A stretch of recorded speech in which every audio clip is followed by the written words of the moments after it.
ನಮಸ್ಕಾರ ಸ್ನೇಹಿತರೆ, ನನ್ನ ಚಾನಲ್ಗೆ ಸ್ವಾಗತ. ಎಲ್ಲರೂ ಹೇಗಿದ್ದೀರಾ? ಎಲ್ಲರೂ ಸಹ ಚೆನ್ನಾಗಿದ್ದೀರಾ ಅಂತ ಭಾವಿಸ್ತಾ, ಹೊಸದಾಗಿ ನೋಡ್ತಾ ಇರೋವಂಥವ್ರು ಸಬ್ಸ್ಕ್ರೈಬ್ ಮಾಡ್ಕೊಳ್ಳಿ. ಆಲ್ರೆಡಿ ಸಬ್ಸ್ಕ್ರೈಬ್ ಆಗಿರೋವಂಥವ್ರಿಗೆ ನನ್ನ ಒಂದು ಧನ್ಯವಾದಗಳು ಸ್ನೇಹಿತರೆ. ವಿಡಿಯೋ ಇಷ್ಟ ಆಗಿದ್ರೆ ಲೈಕ್ ಮಾಡೋದನ್ನು ಮರಿಬೇಡಿ. ಬನ್ನಿ, ಇವತ್ತಿನ ವಿಡಿಯೋದಲ್ಲಿ ನಿಮಗೆ ಆಲ್ರೆಡಿ ಗೊತ್ತಾಗ್ತಾ ಇದೆ ನುಗ್ಗೆ ಸೊಪ್ಪು. ಹೌದು ಸ್ನೇಹಿತರೆ, ಒಂದು ನುಗ್ಗೆ ಸೊಪ್ಪಿನ ಒಂದು ಪೌಡರು, ಆಮೇಲೆ ನುಗ್ಗೆ ಸೊಪ್ಪಿನ ಬಗ್ಗೆ ಒಂದು ವಿಡಿಯೋನ ಶೇರ್ ಮಾಡೋಣ ಅಂತಂದು ಹೇಳ್ಬಿಟ್ಟು ಮಾಡ್ತಾ ಇದ್ದೀನಿ. ಈ ನುಗ್ಗೆ ಸೊಪ್ಪನ್ನು ಮರಿಂಗೋ ಪೌಡರ್ ಅಂತಲೂ ಸಹ ಕರೀತಾರೆ ಇಂಗ್ಲೀಷ್ನಲ್ಲಿ. ಈ ನುಗ್ಗೆ ಸೊಪ್ಪು ನಮಗೆ ಒಂದು ನೈಸರ್ಗಿಕವಾಗಿ ನಮಗೆ ಒಂದು ಆರೋಗ್ಯದ ಖಜಾನೆ ಅಂತಲೇ ಹೇಳ್ಬೋದು ಸ್ನೇಹಿತರೆ. ಯಾಕೆ ಅಂದರೆ ಈ ಒಂದು ನುಗ್ಗೆ ಸೊಪ್ಪಿನಲ್ಲಿ ತುಂಬಾ ಎಲ್ಲ ರೀತಿಯಾದಂಥ ವಿಟಮಿನ್ಸ್ಗಳು, ಮಿನರಲ್ಸ್ಗಳು ಎಲ್ಲ ಪ್ರತಿಯೊಂದು ಇದ್ದಾವೆ. ನಮಗೆ ದೇಹಕ್ಕೆ ಬೇಕಾದಂತಹ ಎಲ್ಲ ರೀತಿಯಾದಂತಹ ಪೋಷಕಾಂಶಗಳು ಇದರಲ್ಲಿದ್ದಾವೆ. ತುಂಬ ಅಂದರೆ ತುಂಬಾ ಆರೋಗ್ಯಕ್ಕೆ ಒಳ್ಳೆಯದು. ಈ ಒಂದು ಪೌಡರ್ನ ಮನೆಯಲ್ಲಿ ಯಾವ ರೀತಿ ಮಾಡ್ಕೊಳ್ಳೋದು ಅನ್ನೋದನ್ನು ಸಹ ನೋಡೋಣ. ಯಾವ ರೀತಿ ಬಳಸೋದು ಇದನ್ನು ಅಂತ ನೋಡೋಣ. ಆಮೇಲೆ ಈ ಪೌಡರ್ನ ಏನಕ್ಕೆಲ್ಲ ಉಪಯೋಗಿಸ್ಬೋದು, ಯಾವ ರೀತಿ ಉಪಯೋಗಿಸ್ಬೋದು ಅನ್ನೋದನ್ನು ನೋಡೋಣ ಸ್ನೇಹಿತರೆ. ನೋಡಿ, ನಾನು ನಿನ್ನೆ ಸ್ವಲ್ಪ ಇದು ನಮ್ಮ ಮರದಲ್ಲೇ ಬಿಟ್ಟಿರುವಂಥ ನುಗ್ಗೆ ಸೊಪ್ಪಿನ ಸೊಪ್ಪಿದು ಒಂದು ಸ್ವಲ್ಪ ಉದುಕ ಮಾಡಿದ್ದೆ ನಾನು. ಉಳಿದಿತ್ತು ಸೊಪ್ಪು ಉಳಿದಿತ್ತು ಅಂದ್ಬಿಟ್ಟು ಅದನ್ನ ಒಣಗಿಸಿದ್ದೆ ನಾನು. ನೋಡಿ, ಒಣಗಿಸಿದ್ದೆ ಇವತ್ತು ಅಂದರೆ ನಿನ್ನೆ ಸ್ವಲ್ಪ ಬಿಸಿಲಲ್ಲೇ ಇಟ್ಬಿಟ್ಟು ಒಣಗಿಸಿದ್ದೆ ನಾನು. ಇದು ಈ ರೀತಿಯಲ್ಲಿ ಆಗಿದೆ ನೋಡಿ. ಒಂದಿಷ್ಟು ಮಾತ್ರ ಇದೆ, ಸ್ವಲ್ಪ ಇದೆ. ಅದನ್ನೇ ಪೌಡರ್ನ ಮಾಡ್ಕೊಳ್ತಾ ಇದ್ದೀನಿ ನಾನು. ಚೆನ್ನಾಗಿ ಒಣಗಿದೆ, ಪೌಡ್ರ್ ಥರ ಆಗುತ್ತೆ. ಈ ರೀತಿ ಪ್ರೆಸ್ ಮಾಡಿದಾಗ ಪೌಡ್ರ್ ಥರ ಆಗುತ್ತೆ ನೋಡಿ. ಅದನ್ನು ನಾನು ಮಿಕ್ಸರ್ ಜಾರಲ್ಲಿ ಹಾಕ್ಕೊಂಡು ಮಿಕ್ಸಿ ಮಾಡ್ಕೊಳ್ತಾ ಇದ್ದೀನಿ. ಪ್ಯೂರ್ ಆದಂಥ ನುಗ್ಗೆ ಸೊಪ್ಪಿನ ಪೌಡರ್ನ ನಾವು ಮನೆಯಲ್ಲೇ ಮಾಡ್ಕೋಬೋದು ಸ್ನೇಹಿತರೆ. ನಾವು ಬೇರೆ ಎಲ್ಲ ಆನ್ಲೈನಲ್ಲೆಲ್ಲ ತೊಗೊಂಡು ಬರ್ತೀವಲ್ಲ, ಅದರಲ್ಲಿ ಏನು ಮಿಕ್ಸ್ ಆಗಿರುತ್ತೋ ಏನೋ ಗೊತ್ತಿರೋದಿಲ್ಲ. ನೋಡಿ ಎಷ್ಟು ಚೆನ್ನಾಗಿ ಫೈನಾಗಿ ಪೌಡರ್ ಆಗಿದೆ. ಇನ್ನೂ ಬೇಕಾದರೆ ಒಂದು ಸ್ವಲ್ಪ ಪೌಡರ್ ಇನ್ನೊಂದು ಸ್ವಲ್ಪ ಹೊತ್ತು ಹಾಕಿ ಸಹ ಮಾಡ್ಕೋಬೋದು ನೋಡಿ. ಸಾಕು, ಇಷ್ಟ ಆದರೆ ಸಾಕು. ಇದನ್ನ ಸ್ವಲ್ಪ ಜರಡಿ ಮಾಡ್ಕೊಂಬಿಡ್ತೀನಿ ನಾನು. ಜರಡಿಯನ್ನು ಮಾಡ್ಕೊಳ್ಳೋಣ. ಜರಡಿ ಮಾಡ್ಕೊಂಬಿಟ್ರೆ ಒಂದು ಸ್ವಲ್ಪ ಏನಾರ ಕಡ್ಡಿ ಅನ್ನುವಂಥವು ಏನಾದರೂ ಇದ್ದರೆ ಮೇಲ್ಗಡೆ ಉಳ್ಕೊಳ್ಳುತ್ತೆ. ಹಾಗಾಗಿಬಿಟ್ಟು ಇನ್ನು ಈ ಒಂದು ನುಗ್ಗೆ ಸೊಪ್ಪನ್ನು ನಾವು ಏನಕ್ಕೆಲ್ಲ ಉಪಯೋಗಿಸ್ಕೋಬೋದು ಅನ್ನೋದನ್ನು ನೋಡೋಣ ಸ್ನೇಹಿತರೆ. ಈ ನುಗ್ಗೆ ಸೊಪ್ಪು ಅನ್ನುವಂಥದ್ದು ನಮ್ಮ ಸ್ಕಿನ್ನಿಗೆ, ಕಣ್ಣು, ಆಮೇಲೆ ಕೂದಲಿಗಾಗಿರ್ಬೋದು, ಮೂಳೆಗಳಿಗಾಗಿರ್ಬೋದು ತುಂಬಾ ಒಳ್ಳೆಯದು. ಆಮೇಲೆ ಅದರಲ್ಲೂ ಸಹ ತೂಕ ಇಳಿಸ್ಕೊಳ್ಳುವಂಥವ್ರು, ಡಯಟ್ ಮಾಡುವಂಥವ್ರಿಗೂ ಅಷ್ಟೇ ತುಂಬಾ ಒಳ್ಳೆಯದಾಗಿದೆ ಇದು. ಈ ನುಗ್ಗೆ ಸೊಪ್ಪಾಗಿರ್ಬೋದು, ಅಥವಾ ಸೊಪ್ಪನ್ನು ಯಾವಾಗಲೂ ಸಿಗೋದಿಲ್ಲ ಅಂತ ಅಂದಾಗ ಈ ರೀತಿ ನಾವು ಪೌಡರ್ನ ಮಾಡಿಬಿಟ್ಟು ಮನೆಯಲ್ಲೇ ಇರಿಸ್ಕೊಂಡಾಗ ಪ್ರತಿದಿನವೂ ಸಹ ನಾವು ಬಳಸ್ಬೋದು. ಈ ರೀತಿ ಪೌಡರ್ನ ಮಾಡಿಕೊಂಡು ನಾವು ಪ್ರತಿದಿನವೂ ಸಹ ಬಳಸ್ಬೋದು ಸ್ನೇಹಿತರೆ. ಇದರಲ್ಲಿ ವಿಟಮಿನ್ ಎ, ಸಿ, ಆಮೇಲೆ ಕಬ್ಬಿಣದ ಅಂಶ ಜಾಸ್ತಿ ಇದೆ. ಕ್ಯಾಲ್ಶಿಯಮ್ಮು, ಪ್ರೋಟೀನ್ ಅಂಶಗಳು ಸಹ ಇದರಲ್ಲಿ ಹೇರಳವಾಗಿ ಇದ್ದಾವೆ. ಇನ್ನು ಕಬ್ಬಿಣದ ಅಂಶ ಹೇರಳವಾಗಿ ಇರೋದರಿಂದ ರಕ್ತಹೀನತೆಯ ಸಮಸ್ಯೆ ಇರುವಂಥವರಿಗೆ ತುಂಬಾ ಒಂದು ಬೆಸ್ಟ್ ಮನೆಮದ್ದು ಅಂತ ಹೇಳ್ಬೋದು. ಇದು ದೇಹದಲ್ಲಿ ಹಿಮೋಗ್ಲೋಬಿನ್ನ ಜಾಸ್ತಿ ಮಾಡುತ್ತೆ. ನಮಗೆ ರಕ್ತ ಕಡಿಮೆ ಆಗಿದೆ ಅಂತ ಅಂದಾಗ ಇದು ಬಂದ್ಬಿಟ್ಟು ಅದಕ್ಕೆ ರಕ್ತವನ್ನು, ಹಿಮೋಗ್ಲೋಬಿನ್ ಅಂಶವನ್ನು ಜಾಸ್ತಿ ಮಾಡೋದಕ್ಕೆ ತುಂಬಾ ಸಹಾಯಕ ಆಗಿದೆ ಅಂತಲೇ ಹೇಳ್ಬೋದು. ಇನ್ನು ರಕ್ತ ಶುದ್ಧೀಕರಣದಲ್ಲೂ ಸಹ ಅಷ್ಟೇ ತುಂಬಾ ಮಹತ್ವ ವಹಿಸುತ್ತೆ ಅಂತ ಹೇಳ್ಬೋದು ಸ್ನೇಹಿತರೆ. ಕೊಲೆಸ್ಟ್ರಾಲ್ ಜಾಸ್ತಿ ಆಗಿರುತ್ತೆ ನೋಡಿ. ಆ ಥರ ಇದ್ದಾಗ ಬ್ಯಾಡ್ ಕೊಲೆಸ್ಟ್ರಾಲು, ಆಮೇಲೆ ಒಳ್ಳೆ ಕೊಲೆಸ್ಟ್ರಾಲ್ನ ಕಂಟ್ರೋಲ್ ಮಾಡೋದಕ್ಕೆ ಸಹಾಯ ಆಗುತ್ತೆ ಈ ನುಗ್ಗೆ ಸೊಪ್ಪಿನ ಪೌಡ್ರು. ಆಮೇಲೆ ಅದರಲ್ಲೂ ಸಹ ಡಯಾಬಿಟಿಸ್ ಇರುವಂಥ ಸಮಸ್ಯೆ ಇರುವಂಥವ್ರಿಗಂತೂ ಬೆಸ್ಟ್ ಅಂತ ಹೇಳ್ಬೋದು ಈ ಒಂದು ಪೌಡರ್ನ. ಇದನ್ನು ನಾವು ನಿಯಮಿತವಾಗಿ ಬಳಸ್ತಾ ಬಂದಾಗ ಈ ಸಕ್ಕರೆ ಪ್ರಮಾಣವನ್ನು ನಾವು ಕಂಟ್ರೋಲ್ನಲ್ಲಿ ಇರಿಸ್ಕೋಬಹುದು. ಈ ನುಗ್ಗೆ ಸೊಪ್ಪನ್ನು ಪ್ರತಿದಿನವೂ ಸಹ ಪೌಡರ್ನ ಬಳಸೋದ್ರಿಂದ ನಮಗೆ ಯಾವಾಗಲೂ ನುಗ್ಗೆ ಸೊಪ್ಪು ಸಿಗೋದಿಲ್ಲ ನೋಡಿ. ಆಗ ಈ ರೀತಿ ಪೌಡರ್ನ ಮಾಡಿಕೊಂಡು ಪ್ರತಿದಿನವೂ ಸಹ ಬಳಸ್ಬೋದು. ಇನ್ನು ಇತ್ತೀಚೆಗೆ ಎಲ್ಲರೂ ಸಹ ಎದುರಿಸ್ತಾ ಇರುವಂಥ ಸಮಸ್ಯೆ ಅಂದರೆ ತೂಕ ಜಾಸ್ತಿ ಆಗಿರುವಂಥದ್ದು, ಕೊಲೆಸ್ಟ್ರಾಲ್ ಸಮಸ್ಯೆ ಅಂತಾರೆ. ದೇಹದ ತೂಕವನ್ನು ನಿಯಂತ್ರಣದಲ್ಲಿ ಇಡೋದಕ್ಕೆ ಇದು ಸಹಾಯಕವಾಗುತ್ತೆ. ಇದು ಕೊಲೆಸ್ಟ್ರಾಲ್ನ ಕಡಿಮೆ ಮಾಡುತ್ತೆ. ಹಾಗೆಯೇ ಈ ಪೌಡರ್ ಬಂದ್ಬಿಟ್ಟು ನಮ್ಮ ಕೂದಲಿನ ಆರೋಗ್ಯಕ್ಕೂ ಸಹ ತುಂಬಾ ಒಳ್ಳೆಯದು.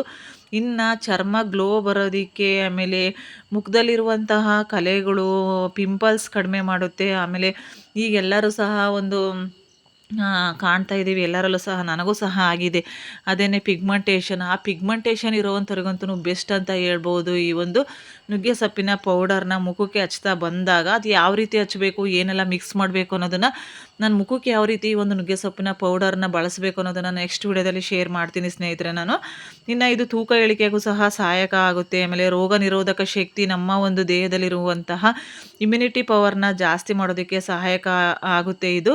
ಒಟ್ಟಿನಲ್ಲಿ ಹೇಳಬೇಕು ಹೇಳಬೇಕು ಅಂದರೆ ಎಲ್ಲ ರೀತಿಯಿಂದಲೂ ನಮ್ಮ ದೇಹಕ್ಕೆ ಒಂದು ಅಮೃತ ಅಂತಲೇ, ಆರೋಗ್ಯಕ್ಕೆ ಒಂದು ಅಮೃತ ಅಂತಲೇ ಹೇಳ್ಬೋದು. ದೇವರು ಕೊಟ್ಟಿರುವಂತಹ ಒಂದು ವರ ಅಂತಲೇ ಹೇಳ್ಬೋದು. ಈ ನುಗ್ಗೆ ಸೊಪ್ಪಿನ ಮರ ಗಿಡವನ್ನು ಎಲ್ಲರೂ ಸಹ ಮನೆ ಹತ್ರನೇ ಹಾಕೊಂಡ್ಬಿಟ್ರೆ, ಜಾಗ ಇದ್ದರೆ ಪ್ರತಿನಿತ್ಯನೂ ಸಹ ನಾವು ಮನೆಯಲ್ಲೇ ಮಾಡ್ಕೊಂಡು ಪೌಡ್ರನ್ನ ಉಪಯೋಗಿಸ್ಕೋಬೋದು. ನುಗ್ಗೆಕಾಯಿಯನ್ನು ಅಡುಗೆಯಲ್ಲಿ ಬಳಸಿದ್ರೆ ಅದು ಸಹ ತುಂಬಾ ಒಳ್ಳೆಯದು. ಇನ್ನು ನುಗ್ಗೆ ಸೊಪ್ಪನ್ನು ಉದಕ ಆಮೇಲೆ ಕಾಳು ಸೊಪ್ಪು ಪಲ್ಯದ ರೀತಿಲೂ ಸಹ ಮಾಡ್ಕೊಂಡು ನಾವು ಬಳಸ್ಬೋದು. ತುಂಬಾ ಒಳ್ಳೆಯದು. ನೋಡಿ, ನಾನು ಪೌಡರ್ನ ಮಾಡಿಕೊಂಡೆ, ಈ ರೀತಿಯಲ್ಲಿದೆ ನೋಡಿ. ಪೌಡರ್ನ ಜರಡಿ ಮಾಡಿಕೊಂಡೆ, ಒಂದು ಸ್ವಲ್ಪ ತರಿ ತರಿಯಾಗಿದೆ, ಪರವಾಗಿಲ್ಲ, ಪ್ಯೂರ್ ಆಗಿರುತ್ತೆ ನೋಡಿ, ಬಳಸ್ಬೋದು.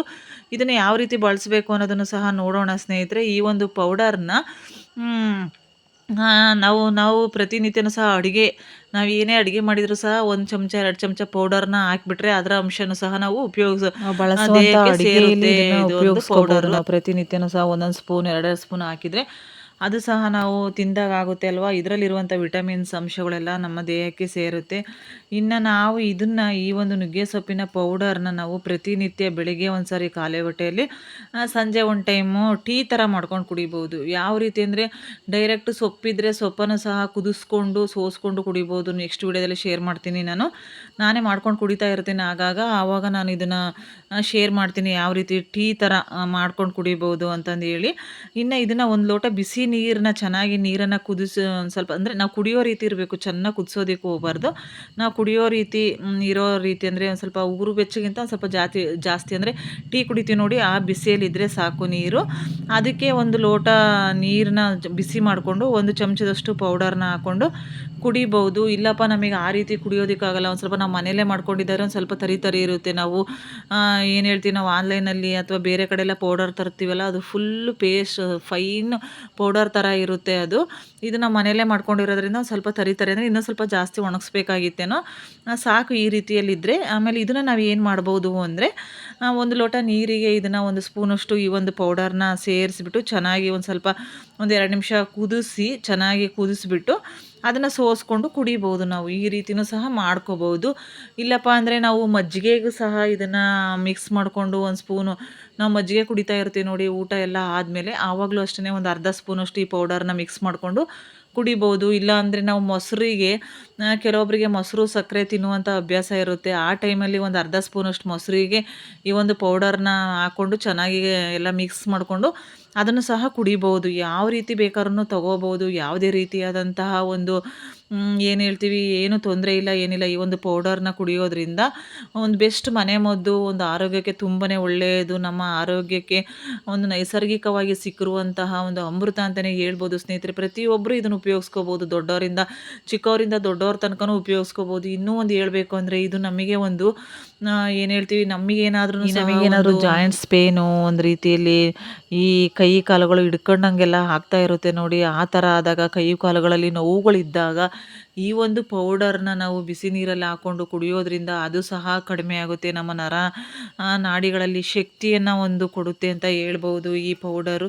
ಒಟ್ಟಿನಲ್ಲಿ ಹೇಳಬೇಕು ಅಂದರೆ ತುಂಬಾ ಒಳ್ಳೆಯದು ಸ್ನೇಹಿತರೆ. ಇದರ ಉಪಯೋಗವನ್ನು ಎಲ್ಲರೂ ಸಹ ಪಡ್ಕೋಬೇಕು. ಕೆಲವೊಬ್ಬರಿಗೆ ಗೊತ್ತಿರೋದಿಲ್ಲ, ಹಾಗಾಗಿಬಿಟ್ಟು ಪ್ರತಿಯೊಬ್ಬರು ಸಹ ಈ ಒಂದು ನುಗ್ಗೆ ಸೊಪ್ಪನ್ನು ಪೌಡರ್ನ ಉಪಯೋಗಿಸ್ಕೊಳ್ಳಿ ಅಂತ ಹೇಳ್ತಾ ಸ್ನೇಹಿತರೆ, ನನಗೆ ತಿಳಿದಿರುವ ಮಾಹಿತಿಯನ್ನು ಈ ಒಂದು ಚಿಕ್ಕ ವಿಡಿಯೋದಲ್ಲಿ ಶೇರ್ ಮಾಡಿದ್ದೀನಿ. ವಿಡಿಯೋ ಇಷ್ಟ ಆಗಿದ್ರೆ ಲೈಕ್ ಮಾಡೋದನ್ನು ಮರಿಬೇಡಿ ಸ್ನೇಹಿತರೆ. ನಿಮ್ಮ ಅನಿಸಿಕೆ ಅಭಿಪ್ರಾಯವನ್ನು ಕಮೆಂಟಲ್ಲಿ ತಿಳಿಸಿ ಅಂತ ಹೇಳ್ತಾ, ಎಲ್ಲರಿಗೂ ಸಹ ವಿಡಿಯೋ ನೋಡಿದ್ದಕ್ಕಾಗಿ ಧನ್ಯವಾದಗಳು ಸ್ನೇಹಿತರೆ. ಮುಂದಿನ ವಿಡಿಯೋದಲ್ಲಿ ಸಿಗೋಣ ಸ್ನೇಹಿತರೆ.